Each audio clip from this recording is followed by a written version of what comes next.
Welcome to the Bullpen.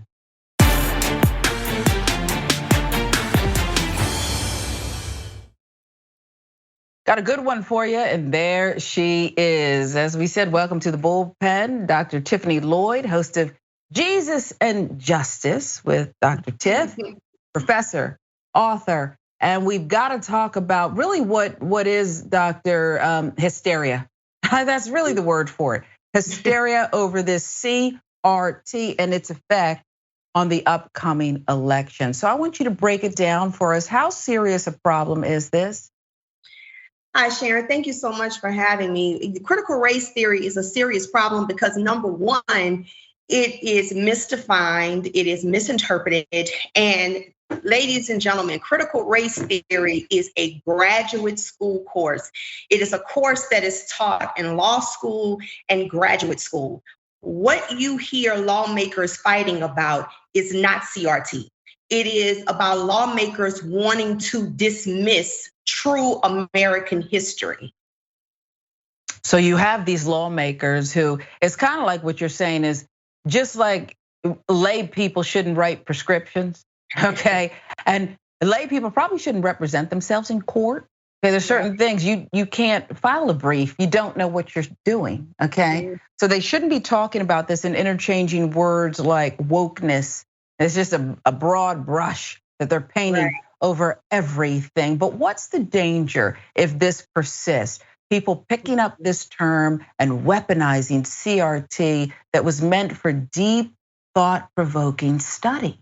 Well, first of all, CRT was introduced in the 70s, 80s by Derek Bell, Kimberly Crenshaw, Patricia Williams, Richard Delgado. And basically what CRT is just telling people how justice is not, we don't always have justice, how the laws are not just. And so you already have approximately at least 36 states that have tried to restrict talking about racism, things that have really occurred. Here's the thing, is that what they are fighting for in the school system, it is basically you're indoctrinating minds. You're trying to indoctrinate minds. They're playing this game of that African Americans are playing victim and making white Americans feel bad for being white. That is not what CRT is at all. What CRT is that how can you know where you're going if you don't know where you've been? Slavery is American history. It's not just Black history, it is American history. So when people say, well, what laws are in place that have undermined, that have restricted African Americans, let's go back to 1857, to Dred Scott versus Sanford. When Dred Scott tried to sue for his freedom, when Sanford moved him from a slave territory state to a non-slave territory state. You had a US Supreme Court Justice, Roger Taney, that said that when they wrote the Declaration of Independence, we hold these truths to be self-evident, that all men are created equal. They were talking about white men only. And then Roger Taney also went on to say that African Americans were not looked at as citizens. Therefore, they had no right to sue anyone in the court. So when you go down to 1896 to Plessy versus Ferguson, he can't ride in a railway train car because he is considered 1/8 Black. And then we can just go on and on with Jim Crow, even voter suppression now. They are trying to make kids forget about that history existed. And when you live in certain states, such as Texas, it's not even saying anything negative about the KKK. They don't want you to say anything negative about the KKK, saying that they are a white supremacist organization. And that is what they call themselves. So this is a problem in elections when you already have 36 states that are trying to restrict talking about racism. Yeah, it's like the next pandemic to me. We're already in it, so to speak. When you talk about the speed that it just keeps infecting more and more people in many more states. You earned the title of doctor, okay, the way you broke that down, your history. But as you educate all of us, some people we're talking about very smart people who don't want to have truthful conversations. Isn't that what it's all about? And why is the truth so scary? Mhm. You know, I think that those are individuals that are committed to misunderstanding. I think for very intelligent people, you would know that CRT is not what is taught K through 12. What people are saying critical race theory is, ladies and gentlemen, critical race theory, that is not what is taught in K through 12. What is being taught is that Black history, women's history, things that happened in America. They have this notion that we are making white children feel bad for being white and Blacks are the victims. That is not what critical race theory is. Critical race theory, ladies and gentlemen, it is strictly just saying how laws have been unjust. And if you want to go a step further to those people who just talk about race, women's history comes in that. Women were not allowed to vote when they first did the 15th Amendment. It was for newly freed for newly freed slave men that had the right to vote. Women were not allowed to vote until the 19th Amendment. So this is basically people not wanting to talk about racism. They want people to feel that America has just always been great, that it has always been perfect, and that's just not true. Wow. And it's for some people, what you just said threatens their very existence. That's what's in their heads. It just threatens their very existence. I want you to speak to someone out there who may have accidentally happened upon us. Help them understand that this is a whole new beginning and not the end of you and life as you know it. I want to say to those individuals that no one in the African American community says that all white people are racist and every white person was for slavery, number one. Number two, if you feel that critical race theory or talking about Black history makes white children feel bad, that is not true. It is getting people to understand that America has had a dark history.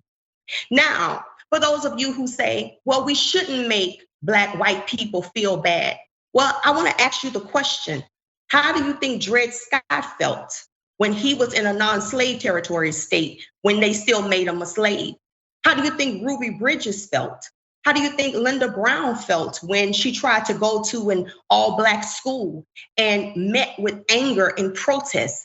How do you think that Herman Sweat felt when he graduated at the top of his class at Wiley College and tried to get into the law school at University of Texas and said that he couldn't because of the color of his skin? So how do you think Ahmaud Arbery felt when he jogged and he was profiled just because he was a Black man?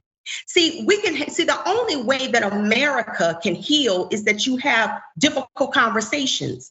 And the world would be such a boring place if we all thought the same, right? And so talking about African American history, that is not provoking racism. That is not provoking protest. That is not provoking being divided between Blacks and whites. But it is a conversation that in order for this country to heal, is a conversation that we must have. But I think that it is important for those of you who are saying that critical race theory is taught in K through 12. I think that it is so important for you to educate yourself and stop going by what you've heard someone else say and start researching for yourself. Because if you research for yourself, you would know that critical race theory is not taught in K through 12. When you have so much, Dr. Lloyd, misinformation and threat of criminality, right? There's real sanctions that what's his face down in Florida is making sure, he either this time or maybe he waits.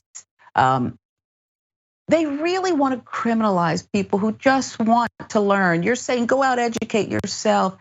Books that aren't allowed to be in libraries and that whole thing. It's like I had a wise friend say to me here in Georgia, they're passing all these voter restrictions, can't pass out bottled water, you can't do this and that. But at the end of the day, we could still vote. And you better get out there and wait in line and vote. And we did. We still did it.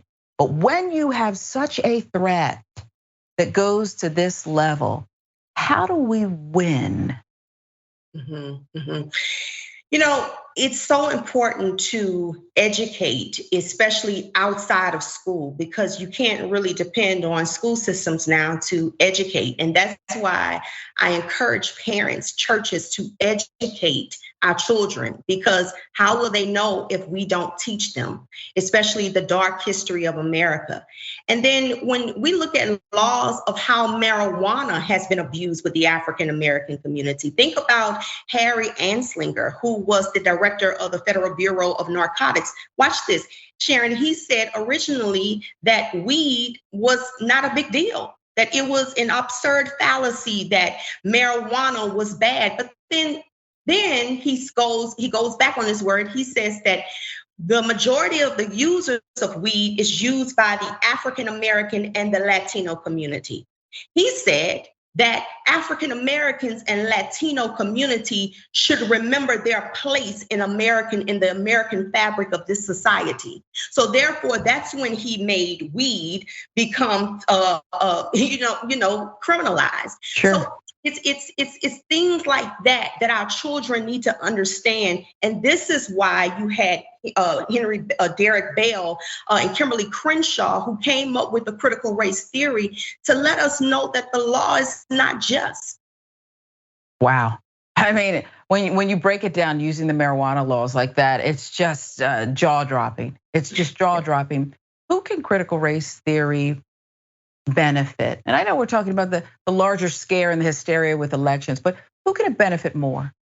White children or Black children? I think it can benefit us all more. Number one, first of all, with us and with the African American community, there are so many of our children, they have the latest phone, they have everything, but when you ask them any basic information about things that they should know, a lot of them unfortunately don't know. So I think that it starts with both.